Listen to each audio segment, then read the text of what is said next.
Hey guys, this is Natasha from Russia and Erik from Washington, D.C. So yesterday we went to the post office in St. Petersburg, Russia to go pick up my drone, and I had to pay $130 to get it released to me. And today we're going to tell you how to prevent paying to Russian customs for delivering your own stuff. Stay tuned. But dog, we'll get more likes. Okay, tell the story. So in October, when I was in the United States still, I bought this drone, the Mavic Air 2, for my own personal use. And then in November, I moved to Turkey. However, I was afraid This small one. Yes. I bought this small one because I was afraid that the bigger one wasn't going to meet the weight requirements to allow me to enter. And so I bought this tiny little one just to tide me over until I could get the bigger one sent to me legally. So in the meantime, we've been using this tiny little thing in Russia to record a few various things, and that's been successful, except the wind is a problem. In Saint Petersburg, especially. Yes. So it's not stable enough to withstand some of the wind, especially higher up. So it'll just get taken away and I won't be able to control it. So that created the need to bring back this one. If you look how much bigger this one is. Baby. So I asked my dad to send me the bigger one while I was here in Russia, because I got, stranded here, and we figured, well, there's no paperwork involved with getting it sent to me. And then I figured I'd be here long enough to receive it. And that's exactly what happened. Well, everything was fine, but we didn't take into consideration customs. So when we went to the post office yesterday, we figured out that we need to pay $130 for customs fees. For your own personal stuff. Yes. Okay, I knew about this law that people must pay, customs if you order something from abroad, but I thought it's only valid for shops, online shopping. If you purchase something from abroad, so it makes sense to pay customs, right? But I didn't think that it might happen with your personal things. So the mistake was, and it wasn't really a spiteful mistake or anything, it was just kind of a thing that we learned, is what my dad had filled out on the customs declaration in the United States was the full value of what I paid for this drone. The new drone. The Mavic Air 2.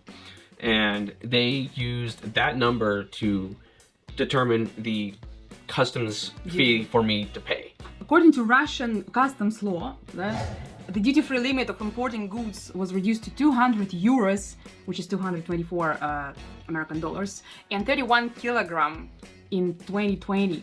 Nowadays, everything exceeding these limits are going to be charged 15% of the cost, but not less than 2 euros per 1 kilogram. And the fee is calculated separately for each parcel, regardless of their quantity for one recipient. If I sound like a smoker, it's not because necessarily I am, but because I'm sick. Welcome to Saint Petersburg.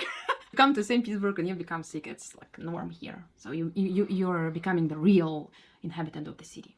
I just need depression. Yeah. So don't mention the value of your goods for customs when you send anything to Russia. And that's not illegal, actually. So why is it not illegal? If you mention the value, it's like some kind of insurance for you. If your stuff is going to be lost, so post office or customs are going to pay this value to you, this money. So if you want to have an insurance, pay money, no problem. But and this wasn't something we made up or found on a Reddit forum or anything. This is what the customs official told us to do. I was trying to figure out how to get rid of this fine, of this fee. So I called to St. Petersburg Customs, and then I called to Moscow Customs, and I talked with 2 inspectors, and both of them told me, you're stupid.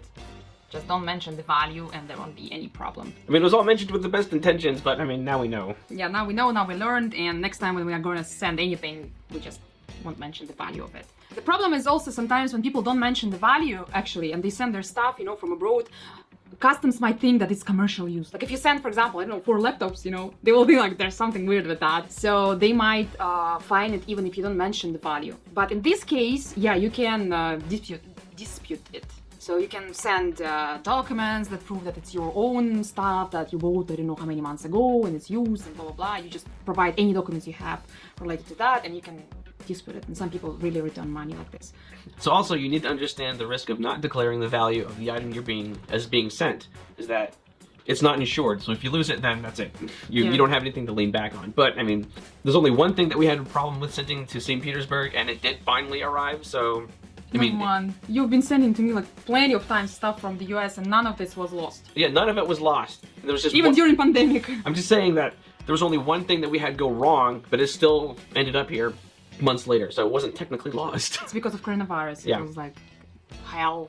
So what to do if your sender mentioned the value of goods? You can actually refuse getting it here, right? You can refuse. Receiving here. So you just refuse and it goes back to the sender, and then sender sends it back to you without mentioning the value. But the problem is that each country has its own law, so probably the sender might pay some fines to the post office, local post office there. Check with your post office in your country. In our case, we thought that it doesn't worth it because only delivery costs like $100, right? Something like this. So it's just the same money if we send it back. But if, for example, you send your personal things, personal items, and they cost like thousands of dollars, I think it might It might be worth it. Yeah, might be worth it. It depends. It's okay. Okay, so there are a couple of tips that we have to share with you that might help you along the way. The first one is if you have the option to send to someone that you know In Russia. Russian citizen. Who's a Russian citizen, then have them do that, because we spent like an hour trying to figure out how to get them to release my stuff to me as a foreigner. Yeah, and they didn't know how to do it. Even in the center of St. Petersburg, they didn't know how to do it. So they had to figure that out. And the other thing, what was the other thing? The problem was that he was supposed to pay customs, this customs fee, and they needed your tax number. And that's the problem. He doesn't have tax number in Russia, and they don't know what to do with it. Like, how can you receive anything without tax number? He's not a resident of Russia. He needs just to show his passport, and that's all. But they didn't know this law, so I was like teaching them their own laws, you know. Like he was the first foreigner in Saint Petersburg post office. Oh my god, that was paying taxes here, so it's funny. So if you don't want to like have all this headache, just let someone to send stuff to your friend, close friend, or your wife, or your relatives here, or whomever. It will be way easier and faster. And the problem of post office also that you need to pay in cash. Most of the time. But we were lucky that they took cards, and whenever like you read on internet that they take online payments and customs and blah blah blah, don't believe them. It didn't happen. The inspector in Moscow customs even told me that, come on, where do you live? You live in Russia, forget about this. Like yeah, online shops, they have access to pay, they have some kind of different laws. If you're a shop, if you're owner of shop, or you're selling something to someone, you have this access to pay customs online. So prepare money in case. And the point is also that last time they asked me also to pay fee for post office for taking money. Anyway, congratulations to us that we finally have drones that we need. I hope the government is not gonna catch us and, you know, fine us with thousands of dollars for breaking the law. If we broke the law, well, we don't know. If you want to know something more about drones, by the way, about rules in Russia, where you can record stuff and what's the procedure of getting permissions and all this kind of stuff, write down in the comments and we're gonna make another video explaining all of this to you. We can do that. Congratulations. Yay! Finally you got it. Yeah, finally. Went through a lot of... So we went through 2 countries and 1 post office to finally get my good drone to me in my hands. So it's good.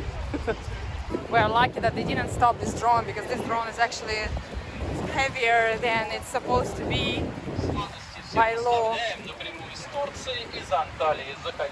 So that was my experience with the Russian post office. So if you guys have any interesting stories or just anything you want to comment about with the Russian post office or your own post office, feel free, leave that also in the comments and we'll talk. Or if you have an experience of transferring your own personal stuff to Russia, also write down in comments. I think it's gonna help a lot of people who want to do the same thing. And by the way, guys, we finally launched my site.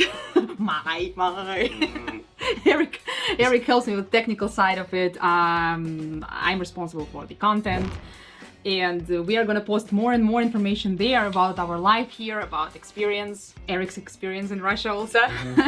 I'm gonna leave a link below to go by this link and read the post about Russian post office. Click on natashasrussia.com. And subscribe for the updates so you will not miss anything important. Just in case Russia moves beyond its borders, and you'll know firsthand. Subscribe and don't miss out on updates. Нет. Don't subscribe. So thank you for watching. Don't forget to like this video, leave your comments, and subscribe to my channel if you haven't done it yet. Okay, thanks for watching, guys. Bye. Пока-пока.